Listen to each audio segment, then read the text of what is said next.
Olá, muito boa tarde. No próximo sábado, os estudantes universitários de Lisboa voltam à Alameda da Universidade para a bênção de finalistas. Um acontecimento que motiva a presença entre nós do João Fonseca, finalista de Arquitetura. Já vamos conversar dentro de instantes, mas antes ficam ainda os temas da atualidade religiosa. A Associação dos Médicos Católicos Portugueses refletiu sobre ser médico hoje, equilíbrios, desafios e missões, no encontro nacional realizado em Lisboa. Ser médico hoje, equilíbrios, desafios e missões foi o tema que mobilizou médicos católicos de Portugal para um encontro em Lisboa. Na iniciativa da Associação dos Médicos Católicos Portugueses, o tema da eutanásia também esteve presente. Somos, acima de tudo, a favor da vida. É importante esclarecermos isso, porque muitas vezes colocam-nos, a nós, católicos, sempre do lado do contra. E isso não é verdade. Nós somos a favor da vida, somos a favor do respeito pela vida humana, pelo cuidar do doente, inclusivamente em fase terminal. Julgamos que os cuidados paliativos devem ser melhorados no nosso país, há muito a fazer nesse campo. Ainda não é feito dos cuidados paliativos uma verdadeira prioridade política e, portanto, para mim, a prioridade é discutir cuidados paliativos, implementar cuidados paliativos verdadeiramente e só aí é que poderemos avançar para outras discussões. Recentemente, a Associação congratulou-se com o veto do Presidente da República ao diploma de mudança de género aos 16 anos. Os médicos católicos alertam que é um problema de saúde pública serem retirados desse processo de aconselhamento. Há razões científicas para isso. Nós consideramos que esta lei não garante o acompanhamento devido que se deve dar aos casos que se configuram como disforia do género. São casos que foram sempre tratados pela medicina e acompanhados pelos médicos e que esta lei desobriga ou dá a indicação que não é necessário que estas pessoas sejam acompanhadas. A Associação dos Médicos Católicos Portugueses refletiu sobre ser médico hoje, equilíbrios, desafios e missões no encontro nacional em Lisboa. As partilhas começaram pela relação família-trabalho, sem esquecer os outros temas. Por parte do Governo e do Estado, há que criar mais medidas que protejam a família, nomeadamente a possibilidade de maior flexibilidade de horário, a possibilidade de se poder pedir licenças sem vencimento temporariamente para assistir um familiar doente, um filho ou um idoso, enfim, a criação de creches de proximidade, nomeadamente nos hospitais, são algumas medidas que nós propomos e que entendemos serem importantes para ajudar precisamente esta conciliação. E esta temática é mesmo muito desafiante, não é? Porque é difícil este equilíbrio, mas a questão do tempo e da organização são duas das estratégias, não é? Organizar melhor o tempo e também as atividades. Portanto, isto como estratégias práticas, mas depois, muito importante ter, e era uma das coisas que eu dizia na minha apresentação, que a normalidade, e portanto não há situações perfeitas. Um encontro que mobilizou profissionais com vários anos de serviço, outros que terminaram a especialidade há pouco tempo e mesmo estudantes interessados. A importância do equilíbrio nos dias de hoje é fulcral, porque vivemos numa sociedade, vivemos num tempo em que tudo nos desequilibra, tudo nos preocupa além fronteiras, ou seja, além das fronteiras de nós próprios, da nossa comunidade, da nossa ordem dos médicos, do nosso saber científico, tudo nos preocupa além fronteiras. Ouvir nestas conferências e ouvir a experiência de tantos médicos que lutaram uma vida inteira por esta missão nobre de ser um clínico em prol do próximo e ao serviço de Deus, é uma fonte para mim, enquanto estudante, para um dia poder também fazer a diferença. A Associação de Médicos Católicos Portugueses foi fundada em 1915 e reúne profissionais que se assumem católicos e desejam exercer a sua profissão à luz dos princípios evangélicos. Até ao final do ano deverá sair uma nova tradução portuguesa dos Evangelhos e dos Salmos.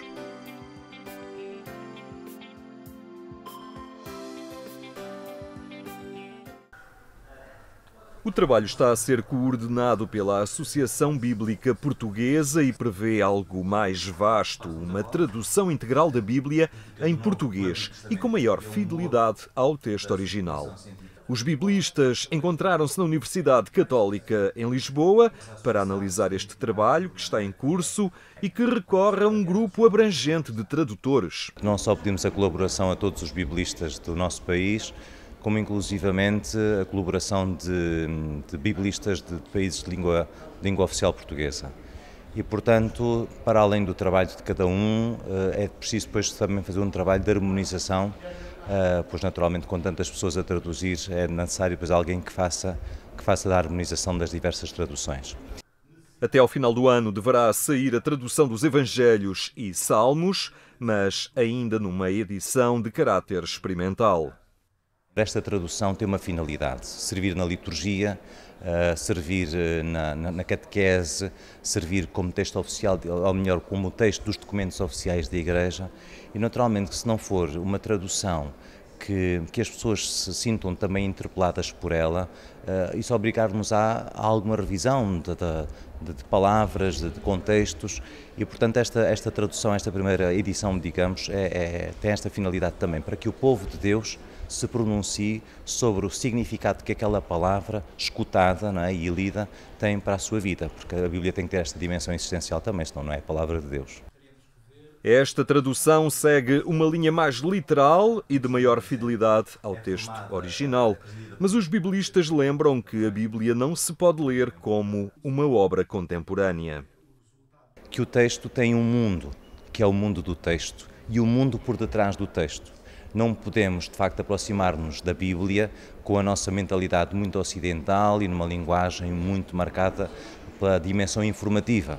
A linguagem da Bíblia é uma linguagem, sobretudo, evocativa, que nós podemos entender a partir da poesia, precisamente porque estamos a falar do mundo que nos ultrapassa, de uma realidade que não é descritível com a nossa experiência humana e que, por isso, embora tenha que ser na nossa linguagem porque não temos outra, mas ter sempre a consciência que, de facto, aquilo que se diz vai muito, ou aquilo que se quer dizer, vai muito para além daquilo que se diz.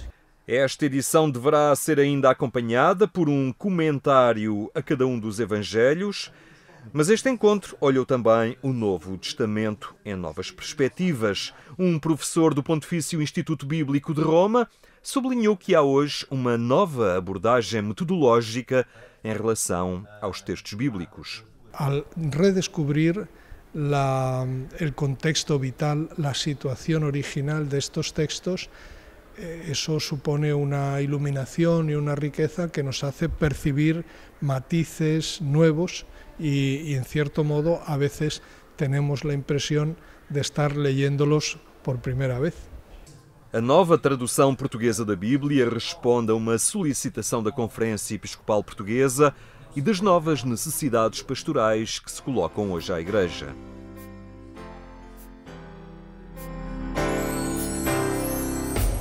A escultura de Mestre Pero inaugurou a coleção Mestres da Arte Cristã. A apresentação foi no Museu Nacional de Arte Antiga.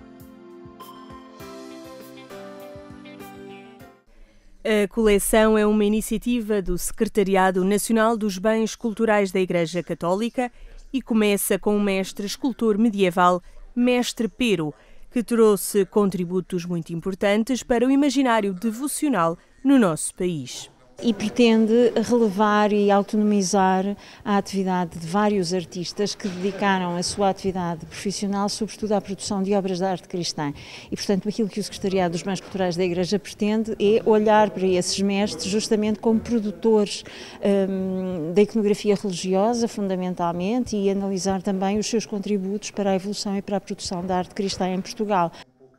Escultor do século XIV, Mestre Pero permanece uma referência, mas é também uma figura cujo conhecimento mais aprofundado continua a mobilizar os investigadores.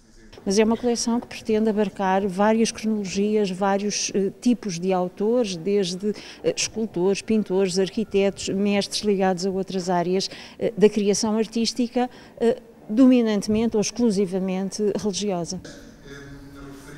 Este é o primeiro livro da coleção e incide numa figura importante da nossa escultura, mas da qual não existe muita informação biográfica.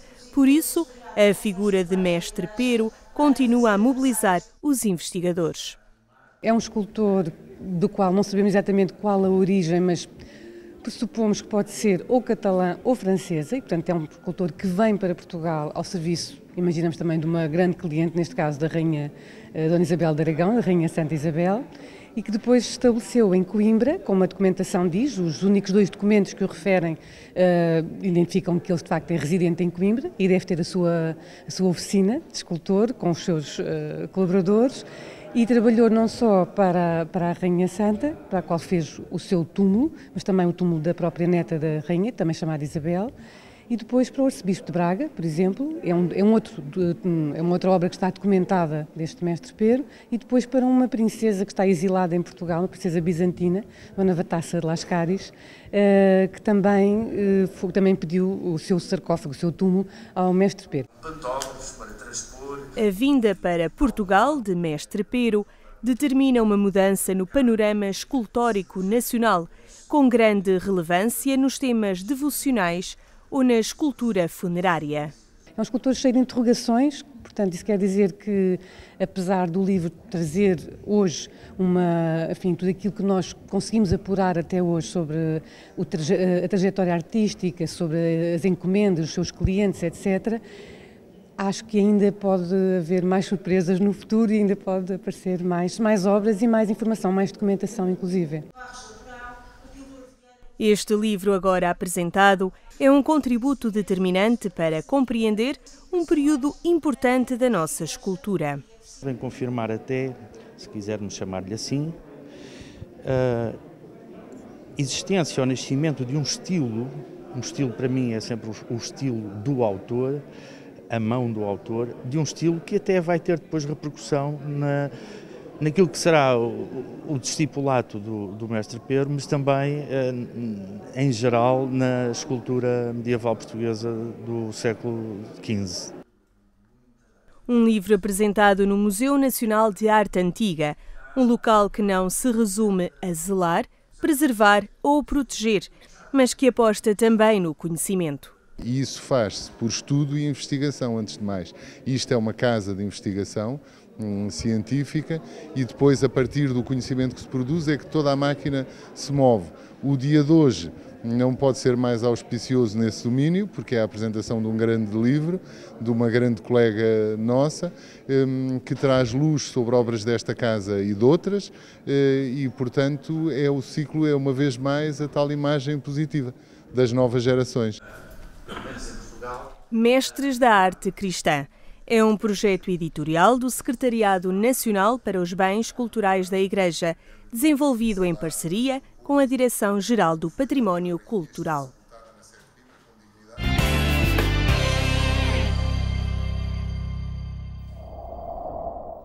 Agência.eclésia.pt é o endereço que lhe abre o essencial da atualidade informativa na Igreja Católica. Agora centramos a nossa atenção na Bênção de Finalistas, que em Lisboa é já no próximo sábado.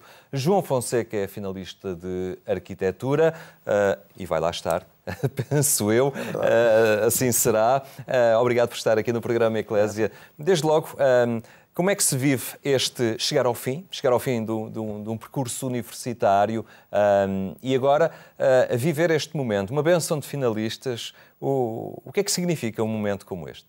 Acho que, assim, em primeiro lugar, bom dia. Acho que o momento significa, acima de tudo, a questão do acabar, da continuidade para um novo futuro, para uma nova etapa que não sabemos o que é que nos vai trazer. E a bênção aparece quase como um momento que marca a transição e que, de certa forma, acaba por relacionar vários pontos da nossa vida, o estudo, a religião e até a nossa vida pessoal. Foi algo e é algo que marca o seu itinerário também como estudante, como cristão, digamos, a dinâmica da fé e das suas convicções religiosas. Nunca se separou também do percurso como estudante?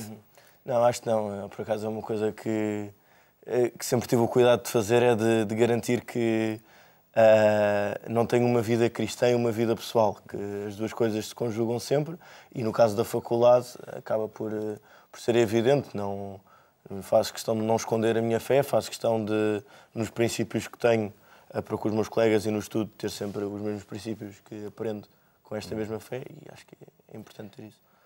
Quem recorda as imagens das bênçãos de finalistas, que não é só em Lisboa agora, mas por outras cidades do país elas estão a acontecer também, por estes dias. Depara com uma grande festa, um grande efeito cénico, desde logo as pastas, os trajes académicos, as fitas. Pela sua sensibilidade, até que ponto, por vezes, se pode ficar só na festa, só no exterior, ou viver com alguma, digamos, entrega e veracidade estes momentos? Certamente, nem todos os que ali estão encaram esta iniciativa da mesma forma. Sim, é verdade. Acho que muitas vezes acaba por se perder o sentido da bênção em si, não é? E ligam apenas à parte dos finalistas. Na verdade, o objetivo da bênção é nós, enquanto finalistas, recebermos a bênção de Deus para a nossa vida futura e, ao mesmo tempo, assumirmos o compromisso de, na nossa vida profissional, continuarmos a servir e continuarmos a ter atenção ao próximo. Claro que isso, por vezes, passa um bocado ao lado de algumas pessoas, até porque nem todos os que ali estão são católicos ou têm algum tipo de relação. Para muitos é uma tradição académica. Exatamente. E sim, claro que as pastas, as fitas, os trajes, tudo acaba por ser... cria essa cénica em torno da bênção que pode levar a uma interpretação menos católica, menos cristã da coisa, não é? Mas quer dizer, acho que a maioria das pessoas que lá estão mesmo assim ainda têm consciência daquilo que... E há sempre o espaço para questionar, não é? E certamente muitos não tendo uma vivência próxima até à Igreja, mas tantas vezes nestas ocasiões se coloca uma questão e que depois vão procurar dar continuidade. Mas desde logo, ser finalista é também dizer que se está no início de um outro percurso. E outro percurso é a profissão, é o mercado de trabalho. Desde logo não se apresenta fácil, não é? É verdade.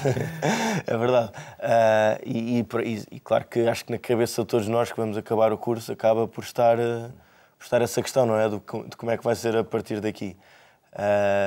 Mas também é daquelas coisas em que o máximo que nós podemos fazer é trabalhar. Claro. E o resto não está nas nossas mãos, está nas mãos de Deus e aceitar o que vier. Aí também o ser cristão, o ter fé, passa por depois uma série de desafios ligados às competências também profissionais de cada um. No seu caso, à arquitetura, mas ao ser arquiteto, ao projetar um edifício, também há muitas formas de estar a zelar pelo bem comum e pelo bem da pessoa humana, não é? Claro que sim. E certamente isso é viver a fé e o ser cristão no exercício da profissão. Sim, penso que sim, até porque lá está, uma vez, logo no início do curso, um professor nosso disse-nos que a nossa profissão era importante pelo simples facto que toda a gente precisa de uma casa. Não é? E acho que só essa questão de termos a capacidade de proporcionar isso e de fazer com que as pessoas vivam em espaços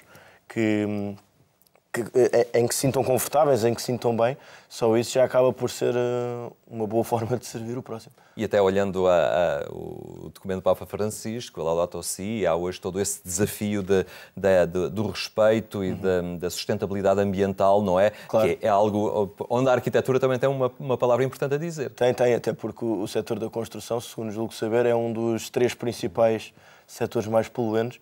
E de facto é muito importante que cada um de nós nessa prática profissional tenha sempre a atenção à criação de Deus, não é? E a criação do mundo e termos o respeito para preservar e não para destruir. Chegar até aqui, terminar um curso, pergunto-lhe como é que foi este itinerário na universidade.